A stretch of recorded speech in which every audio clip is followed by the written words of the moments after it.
Surprisingly, over 90% of viewers haven't subscribed yet. If you're enjoying the content, hit that subscribe button. It motivates us to keep creating and helps us never miss an upload. I used to think my marriage was built on truth. Not the kind that glitters on anniversaries, but the quiet, durable kind you feel in the silence between arguments. Nora was the person I trusted most, the one who laughed at my worst jokes and claimed I was the only man she'd ever truly understood. For years I believed that. Maybe that's why the betrayal didn't feel like fire at first. It felt like silence. A kind of hollow that started small and spread everywhere. It began with a phone call I wasn't supposed to hear. Not because she was hiding it, but because she answered too quickly, her voice dipping into a tone I hadn't heard in years. Playful, soft, a little guilty. I walked in from the kitchen as she hung up, smiling too fast. When I asked who it was, she said, "Mariah, she's throwing one of her weird themed parties again. You'd hate it." I almost laughed because she wasn't wrong. I hated those rooftop get-togethers where everyone tried to act like their lives were perfect behind designer drinks and half-true stories. She left that night in a silver dress I'd never seen before. I remember thinking it didn't look like her. It looked like a version of her who wanted to be noticed by people who didn't know her. I kissed her cheek and said, "Have fun." She smiled, but her eyes darted away, the way people do when they're trying to hide guilt behind politeness. The next morning my father called. He sounded shaken, something I'd never heard from him, not even after my mother passed. "Ethan," he said, his voice tight. "I made a mistake last night. I went to a party a friend invited me to. It turned out to be something inappropriate. I didn't stay long, but your wife was there." I remember gripping the phone, trying to make sense of his words. "You saw Nora, are you sure?" "Positive," he said. She looked shocked. I left immediately. I didn't speak to her again. For a long moment I couldn't breathe. My father was many things. Proud, stern, flawed, but not a liar. If he said he saw her there, then he did. I hung up without knowing what to say. My mind tried to protect me, weaving excuses.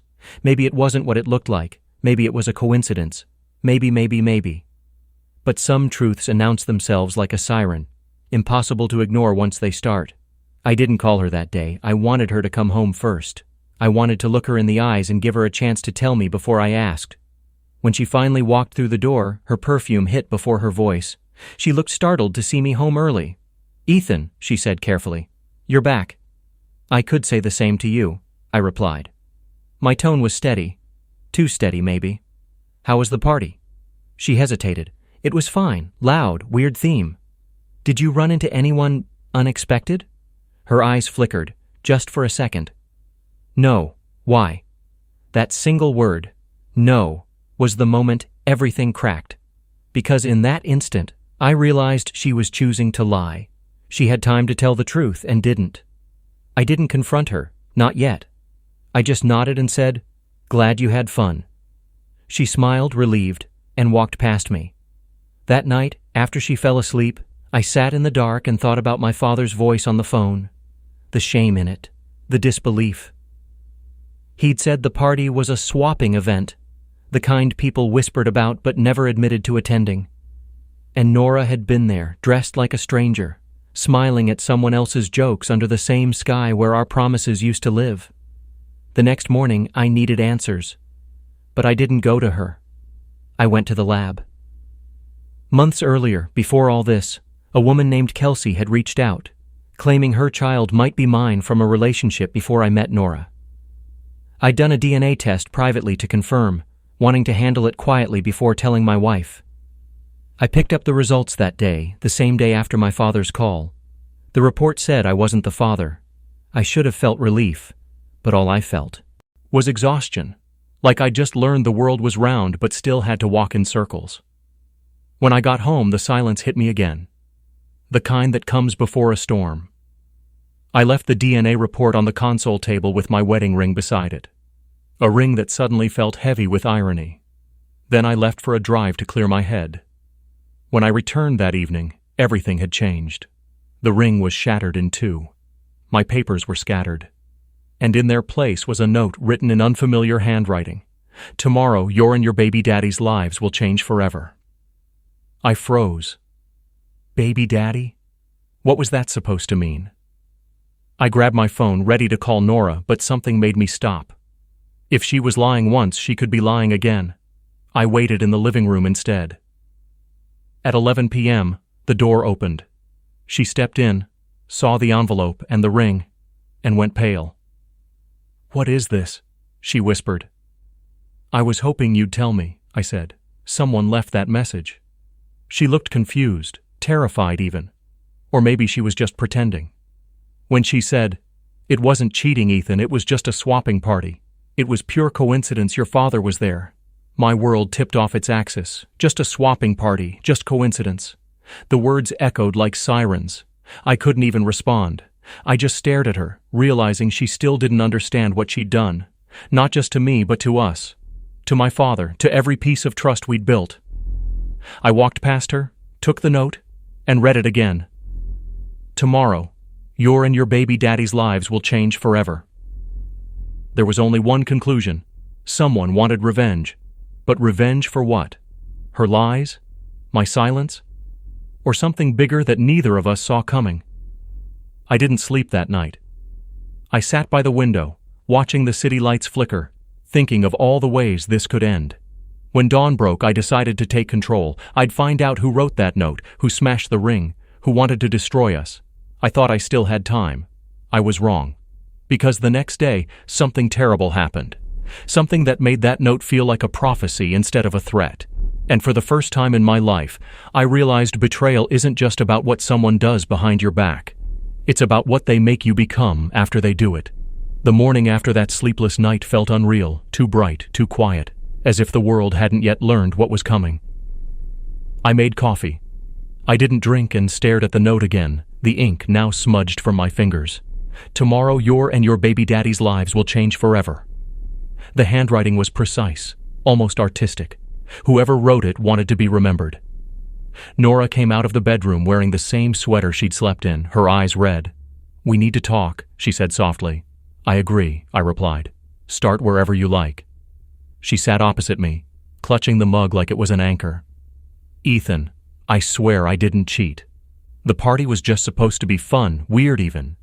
I didn't know your father would be there. When I saw him, I panicked. I left early." I studied her face. I'd known her long enough to read micro-expressions, the little flickers that betray the truth. But now I couldn't tell what was fear and what was guilt. "You lied last night," I said. "That's the problem. You had chances to tell me before my father called." "I was scared you'd think the worst," she whispered. It was humiliating enough just being there. I rubbed my temple.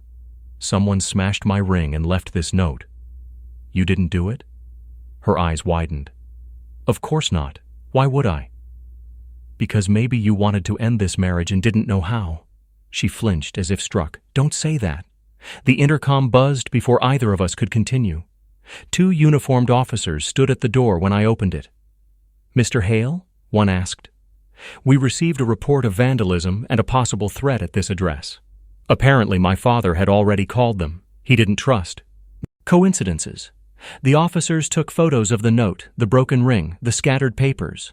One of them asked whether I'd recently argued with anyone or if either of us had enemies. I almost laughed. Enemies? We were ordinary people. I worked in project management. Nora taught art to kids. We had bills, not villains. After they left, my phone buzzed. A text from Dad. "Need to see you both. Urgent." We met him half an hour later in his study, a room that always smelled faintly of cedar and old books. He looked worn, older than I'd ever seen him. "Before you ask," he began, "I got a note too." He handed me a crumpled sheet identical to ours. "Tomorrow, your family will know what you've done." Nora's hands shook. "Who would do this?" "That's what we're going to find out," Dad said. "But first, there's something I should tell you, Ethan. Years ago, before your mother died, I invested in a company with a man named Raymond Cross. He was brilliant but unstable. We fell out after accusations of fraud. He blamed me for his losses, said I ruined his life. He disappeared overseas. If he's back, he might think revenge is poetic justice." I frowned. "You think this is about money?" "I think it's about humiliation," Dad said quietly. People like Raymond don't move on. They plot. Nora looked between us. But why involve me? Dad hesitated, then said, because he might know you're connected to me through Ethan, or... He stopped. Or what? I pressed. Or maybe he was at that party too, Dad finished grimly. Those events attract people who want power disguised as fun. A chill crawled up my spine. You're saying someone there saw both of you? Maybe, Dad admitted. Maybe that's the link. I wanted to dismiss it as paranoia, but the timing fit too perfectly. The party, the notes, the smashed ring, the countdown site still ticking somewhere online. I opened my laptop to check. The website's clock now showed less than 4 hours. The headline read, "Truth is coming." What happens when it reaches 0? Nora asked. Maybe nothing, I said, though even I didn't believe it. Dad paced near the window. I'll call an old friend in cybersecurity, see if we can trace the site. While he made calls, I scrolled through social media, searching for the link. My hands trembled when I found it already shared anonymously on a gossip forum. The caption read, "The Hales' secret life revealed. Countdown to confession." My stomach dropped. It's spreading, I said. Nora grabbed the laptop. Oh God, my name's on it. There it was, bold and unmerciful. Nora Hale, the wife who lied. Dad's name appeared below, tagged in speculation. Someone had uploaded photos from the party, grainy but recognizable. Nora in her silver dress, laughing near the bar. My father's figure visible in the background. It looked bad, worse than reality. The comments were merciless. This isn't random, I muttered. Someone planned this. The phone rang again, a number I didn't recognize. I answered. A distorted voice said, "You wanted the truth, Ethan. At noon, everyone gets it." Then the line went dead. Nora collapsed onto the couch, trembling. What does that mean? It means we have less than 3 hours, Dad said. We can still get ahead of it. How? I asked. By being honest before they weaponize our silence. Tell the world the truth first. I looked at Nora. Are you ready to do that? Her lips parted, but no sound came out. Yes, but what truth? We didn't do anything wrong. Then we say that, I said. Together. We drafted a short statement. Simple, calm, factual. We're aware of false information circulating online. We're cooperating with authorities and request privacy. Dad sent it through his PR contact. It felt small against the storm forming outside. By noon, the countdown reached 0. The website refreshed into a new page, a video. The thumbnail showed our living room captured by a hidden camera. My pulse thundered. I hit play. The footage was from last night. Nora entering the apartment, seeing the ring, picking up the note, her face contorted in shock. Then my voice from earlier, off screen. I was hoping you'd tell me. The clip ended right after she said, "It wasn't cheating, it was just a swapping party. It was pure coincidence your father was there. The timing, the edit, the soundbite, it was all designed to destroy us." Out of context, it looked like a confession. The comments section exploded within minutes. She admits it. His father too? This is sick. Rich people drama. Nora buried her face in her hands. Who filmed that? How did they get in here? Dad swore under his breath. Hidden camera. Planted when the note was left. My phone buzzed nonstop. Co-workers, friends, even journalists. My professional email filled with subject lines like, "Urgent comment request." Our life, once private, was now entertainment. I called the police again. They promised to send a digital crimes officer, but said these cases take time. Time we didn't have. Around 3 o'clock, another message arrived. A link to a second video, labeled Part 2. The Father's Secret. Dad didn't hesitate. Play it. The video opened with a younger version of him, taken from some old corporate interview. Then it cut to a news clip from years ago about the fraud case he'd mentioned. Raymond Cross accusing Gerald Hale of embezzlement. Overlay text read, "He ruined a man's life. Now it's payback." Dad's shoulders sagged. "He's behind this," he said. "It has to be Raymond." Nora looked horrified. "He's destroying all of us for something that happened decades ago."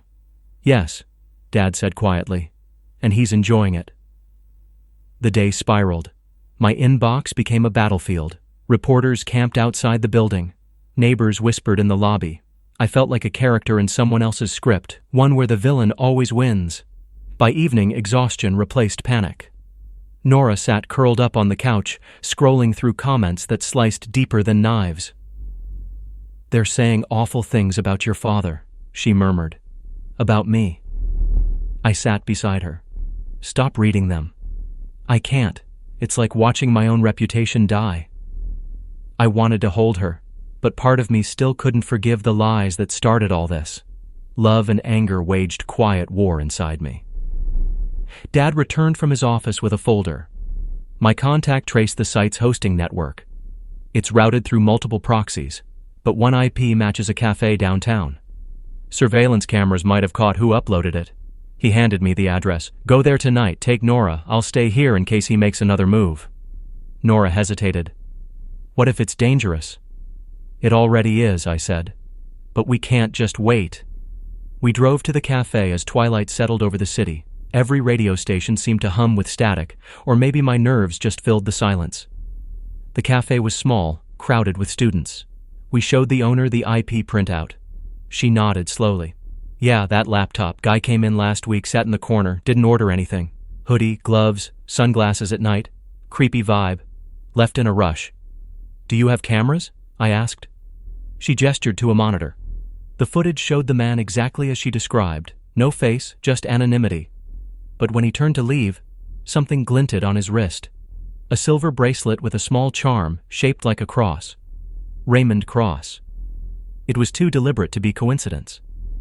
We drove back in silence. When we arrived, the lobby was crowded again. Reporters this time.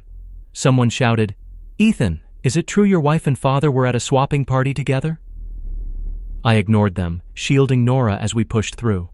My father stood waiting by the elevator, calm in a way that looked dangerous. "He called me," he said. "Raymond?" "Yes." From a blocked number. He said, "I told you tomorrow your lives would change. This is only Act 1.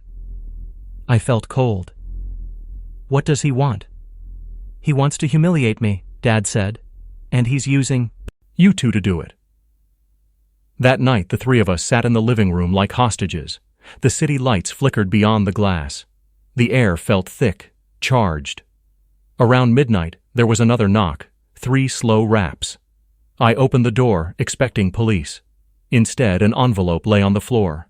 Inside was a single photograph, the three of us from earlier that day, walking into Dad's building, taken from across the street. "He's watching us," Nora whispered. I checked the hallway. Empty. Dad locked the door. "He's escalating." We spent the rest of the night drafting a plan: security cameras, digital tracking, restraining orders. But plans mean little when your enemy writes the narrative. At 2 a.m., my phone buzzed again. A new email. "Finale premieres tomorrow. Don't miss it." Attached was a file labeled confession.mp4. I didn't open it. I didn't have to. The title was enough to tell me that tomorrow would be worse than today. I looked at Nora, her face pale, her eyes hollow, and realized the note had been right. Our lives were already changing forever. And the worst part? I still didn't know what I'd been caught for. I didn't sleep. The words "finale premieres tomorrow" looped in my head until dawn. At sunrise, I made strong coffee and stared at the city below our balcony. Nora joined me, silent, eyes swollen from crying. Neither of us spoke. What was there to say when your life was waiting to explode at 5 p.m.? My father came by early, holding his phone. "Ethan," he said, "I traced the domain again. The owner's name is Aaron Coleman." The name hit me like cold water. "Aaron?